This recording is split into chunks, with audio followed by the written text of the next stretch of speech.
At the dawn of December 8, 1941, only hours after the surprise Japanese attack on the United States Navy ships anchored in the base at Pearl Harbor, 13 dive bombers and 9 fighters of the Imperial Japanese Navy took off from aircraft carrier Ryujo and embarked on their 150-kilometer-long journey, hoping to repeat the same success as their comrades did over Hawaii. This small formation was only a spearhead of the much larger attack force, and their target was the Pearl of the Orient, an American Commonwealth in the Far East, the Philippines. Positioned approximately 800 kilometers off mainland Asia,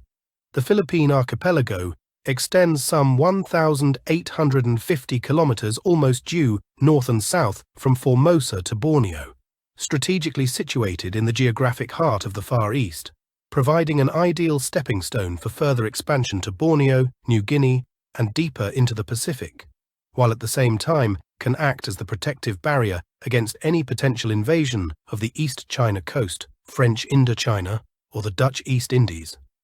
Out of the more than 7,000 known islands and islets that make up the Philippines, just 11 cover more than 94% of the archipelago's total land area, and the largest and most important of them is Luzon in the north, with next in size Mindanao in the south, followed by the islands in the central group, the Visayas, Samar, Negros, Panay, Leyte, Cebu, Mindoro, and others. These islands are largely covered in mountains that reach as high as 3,000 meters and make up to 65% of the archipelago's total land surface, with narrow coastal plains, numerous short, swift-running streams, and only a few rivers. In May 1898, the United States gained control over the Philippines after seizing the archipelago from Spain during the Spanish-American War, and the early years of American rule were plagued by tension and hostilities that ultimately resulted in the bloody Philippine insurrection. Following this turbulent period, the normalization of American-Philippine relations came in 1916, when the U.S. administration granted the Philippines limited autonomy, and in 1935, the United States Congress voted to make the Philippines a Commonwealth, guaranteeing them full independence by 1946, after a 10-year transition period. The same year, Manuel Quezon won the presidential elections, becoming head of the government of the entire Philippines. And one of the first problems the newly established Commonwealth government seriously dealt with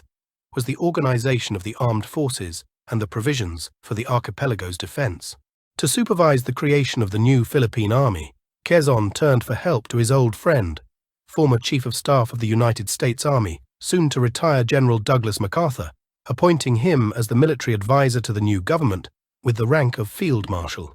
In October 1935, MacArthur, together with 2 U.S. Army majors, James Ord and then-unknown Dwight Eisenhower, whom he selected as his principal assistants, arrived in Manila to prepare a plan to provide the Philippine Commonwealth with a system of national security by 1946, the year when the islands would gain independence.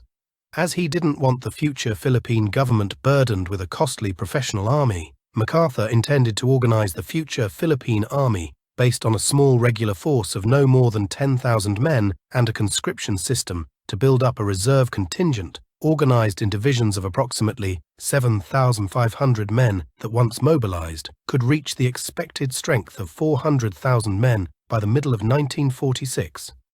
However, as 1941 drew to a close, the dark clouds of war began to gather over the Far East as the growing tensions between the United States and Japan came on the verge of escalating into a full-scale conflict, forcing MacArthur to accelerate the implementation of his plans. From September 1, 1941, the Philippine Army began mobilization of 10 reserve divisions, and by the eve of the Japanese attack, the estimated total Philippine Army strength was about 120,000 men, including the troops of the 1st Regular Division.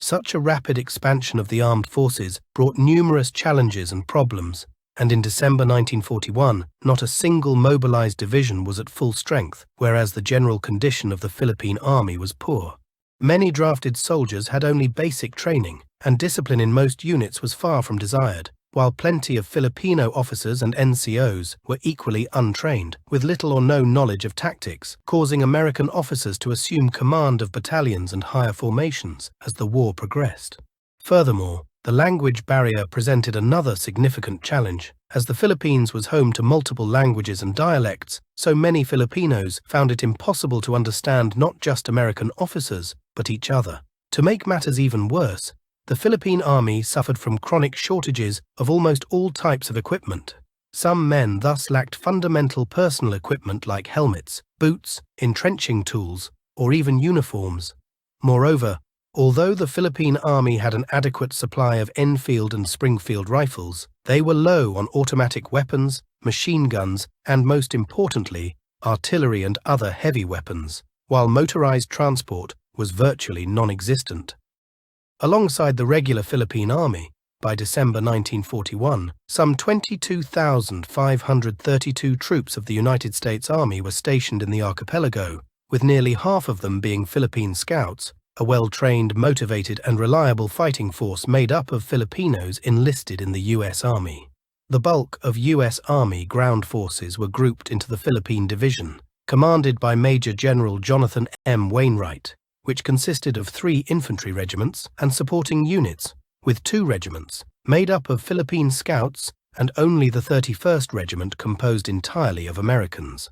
Another substantial American contingent included the units of the harbor defenses that operated coastal artillery, mostly high-caliber howitzers, and some anti-aircraft artillery, protecting the port of Manila, the capital of the Philippines, and airfields in the vicinity. The Philippine archipelago also served as the base for the U.S. Navy's Asiatic Fleet under Admiral Thomas C. Hart, which included the fleet's flagship, heavy cruiser USS Houston, 2 light cruisers, 13 old destroyers, 17 submarines, and a variety of other smaller vessels based in ports of Manila and Olongapo in Subic Bay. The Navy's air elements consisted of 24 Catalina patrol aircraft. Also, a part of the Asiatic Fleet was the 4th Marine Regiment stationed in Shanghai.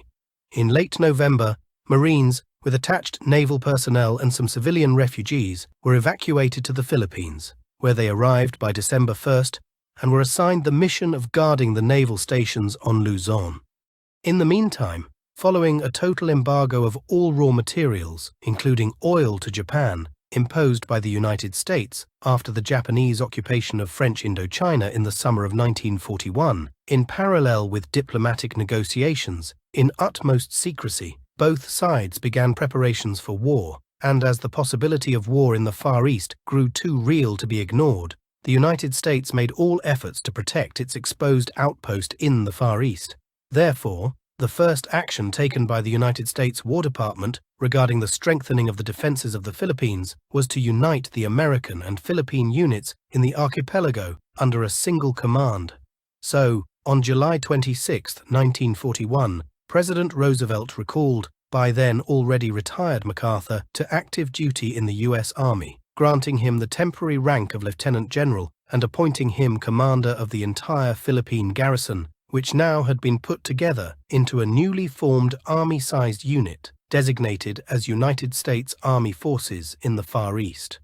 Upon taking command over all land forces in the Philippines, MacArthur promptly began preparations for the archipelago's defense, restrained in his efforts by pre-existing plans for the defense of the Philippine Islands in the event of war with Japan, prepared during an interwar period, known as War Plan Orange. The most recent revision from April 1941, designated as War Plan Orange 3, was incorporated into the Rainbow 5 set of war plans that focused on the United States strategy in the event of war with Germany, implying that any defense of the Philippines would have to rely on existing forces with no prospect of immediate reinforcement. Assuming that Manila would be a primary Japanese objective, a detailed approach of Orange 3 called for the Philippine garrison to concentrate all its forces in central Luzon to protect the capital, with the ultimate mission to deny them entrance to Manila Bay, until the Pacific Fleet fight its way through within 6 months period with sufficient reinforcements that would enable the defenders to push the Japanese out. Should Japanese pressure become unbearable, the defenders would withdraw to the Bataan Peninsula, where they would set up the base with sufficient supplies to sustain a prolonged siege until help arrived. Bataan Peninsula, covered in jungle and with harsh mountain terrain favorable for defense, was not randomly selected as a last stand by Warplan Orange 3, since only a few kilometers from its southern coast lie several small islands turned by the Americans into fortresses that commanded the entrance to Manila Bay, with the largest of which was Corregidor Island, also known as the Rock. The fortification of these islands began during Spanish rule, and from the moment the United States gained control over the Philippines, they initiated a vast construction program, completing Fort Mills by 1914 and turning Corregidor into a formidable stronghold with 23 coastal artillery batteries and a total of 56 high-caliber guns. In addition to heavy guns, the island was self-sufficient, with its own power plant, water wells and desalination facility, a railroad, airfield, and most importantly, 23 tunnels dug into the solid rock of Malinta Hill that housed office spaces, hospitals, and barracks large enough to comfortably accommodate a garrison of some 6,000 personnel, and with storage area large enough to store 6-month stock of supplies, which later could be transferred to defenders on Bataan Peninsula. But still, MacArthur wasn't pleased with War Plan Orange 3, which he deemed overly defeatist, and insisted on more active defense, aiming to protect the coast and attack the Japanese while landing on the beaches when, as he believed, they would be most vulnerable. He based his optimism on assuming that due to weather conditions, the Japanese invasion would not take place until April 1942, and by then, he would have sufficient time to train his growing army and construct a proper beach defense to prevent the Japanese from establishing a foothold on the archipelago. However, to do so, he had to disperse his seemingly strong forces to protect the vast Philippine coastline. In order to push his changes to the plan and gain greater autonomy in organizing defense, MacArthur used his influence and connections in the War Department, and by the end of September, his efforts paid off. Therefore, he had split his army into 4 major tactical commands of an average strength as those of the Army Corps, the strongest of which was the North Luzon Force, under the former commander of the Philippine Division, General Wainwright, consisting of the 11th, 21st, and 31st Philippine Army Divisions, and the 26th Cavalry Regiment, composed of Philippine Scouts, and despite being the regiment by name, the unit had the approximate strength of a battalion. Also added as a reserve to the North Luzon Force was the 71st Philippine Division, but it could be committed only upon MacArthur's command. Wainwright's force was assigned to hold the most critical sector of the Philippines, North and Central Luzon's plains area, Lingayen Gulf, and withdrawal paths to the Bataan Peninsula. The South Luzon Force, under Brigadier General George M. Parker, Jr., composed of the 1st Regular, the 41st and 51st Philippine Army Divisions, was assigned to the area generally south and east of Manila to protect the airfields in its sector and prevent potential Japanese landings. The Visayan Mindanao Force, under Brigadier General William F. Sharp, formed of the 61st, 81st, and 101st Philippine Divisions, was scattered all over the rest of the archipelago, with the primary mission to guard the airfields in the Visayas and prevent raids rather than fighting a full-scale invasion. The American Division and the 91st Philippine Division made a 4th force and were to remain in reserve in Manila under the direct control of the Far East Army's headquarters. Additional troops were promised to the Corps commanders once they arrived from the United States, or were mobilized by the Philippine Army, as by April 1942, MacArthur expected to have about 200,000 well-trained troops in the Philippines, heavily reinforced by men and equipment sent directly from the United States. And his optimism was well justified. As the war with Japan became inevitable, the War Department didn't want to give up the possibility of establishing an effective defense of the Philippines as being of great strategic relevance as a barrier to prevent Japanese domination of the Western Pacific, so they decided to give the highest priority to supplying the Philippine garrison with all kinds of military equipment, especially anti-aircraft artillery, modern combat planes, and tanks. By the end of September, the first contingent arrived from the United States, consisting of the 200th Coast Artillery Regiment for anti-aircraft protection and the 192nd and 194th Tank Battalions with some M3 half-tracks armed with 75mm cannons and 108 M3 Stuart tanks that formed the Provisional Tank Group attached to the Philippine Division, and which proved more than a match to Japanese light and even medium tanks. More reinforcements and supplies were to be shipped from the United States in the upcoming months, scheduled to arrive at the beginning of 1942, including more than 20,000 men, 8,000 vehicles of all types, various artillery and other weapons, tons of ammunition and other equipment. But due to outbreak of war, those precious shipments never reached the Philippines. However, the most crucial reinforcement that began arriving in the Philippines in the summer of 1941, and MacArthur's first line of defense, on which he relied the most, was about 277 aircraft of Far East Air Force under Major General Louis Brereton, which included 35 of the Army's new long-range heavy bomber B-17, better known by the famous name the Flying Fortress, along with 107 P-40 fighters and many other obsolete bombers, observation, transport, and trainer aircraft. These fighters and bombers, based on airfields of Iba, Nichols, Del Carmen, and Clark Field, were supposed to attack the Japanese invasion force while still on the sea and prevent any landings before they began or even launched the bombing raid on troop concentrations and shipping in Formosa. This growing force indeed presented a serious threat to the Japanese, and by March 1942, the War Department planned to have 165 heavy bombers in the Philippines. Despite increased efforts for strengthening the defense and numerous reinforcements, many in Washington were still skeptical about the prospect of holding the Philippines. The naval officers in particular were aware that to reach the Philippines, almost entirely surrounded by the Japanese bases in the Caroline, Marianas, and Marshall Islands, which stretched across the Central Pacific and disrupted the lines of communication with the United States, the Pacific Fleet would, instead of 6 months, as predicted by War Plan Orange 3, require at least 2 years to fight its way across the Pacific and to reach the isolated archipelago, or otherwise would come at the risk of being destroyed. Moreover, some preliminary analyses suggested the Japanese could land up to 60,000 men on the Philippines within a week, and this force could grow to the strength of about 300,000 within a month. These predictions proved, however, to be exaggerated.